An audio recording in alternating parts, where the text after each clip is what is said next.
they're circling round each other both physically and emotionally, and not sure how far to go with each other in terms of emotional commitment and so on. And I've written a piano piece for that sequence, and it requires immense delicacy because it can't be bombastic or insist on itself. It's got to float around them. It's got to be more about colour than about pushing the emotion. You've got to allow what's happening on screen to come through.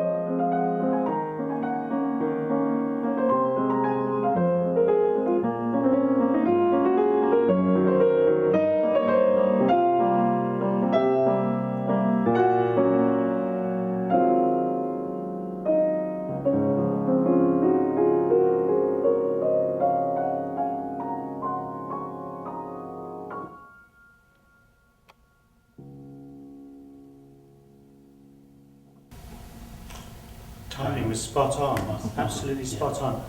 I'd love to do one more just because you never know. It's got to have scale and scope, and it needs an orchestral score.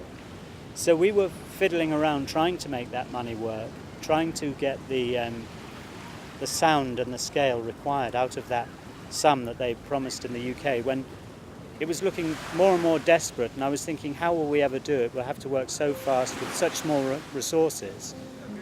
And I got a message to say, well, you can have the Honolulu Symphony. And suddenly you think, well, that's fine. I can have a symphony orchestra, that's what it needs.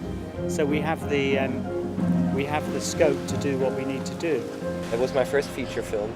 And as I said, it went very smoothly. I thought the production team was a little shocked by the quality of the orchestra. And we actually finished a day early, which is unheard of in movie production. I think it's basically because they were not sure what they were in for when they subscribed to the Honolulu Symphony. And after they saw that it's really first-rate professional orchestra, we just got done very quickly.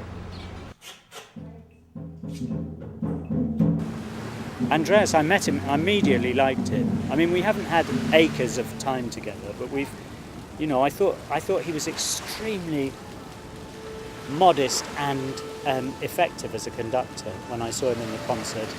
He goes straight to the point. He responded really beautifully to the soloist. I loved how he handled the orchestra. I understood perfectly what he had written and knew exactly how to bring it alive with the musicians.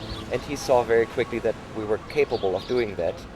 And it was one of the smoothest collaborations in a recording studio that I ever encountered.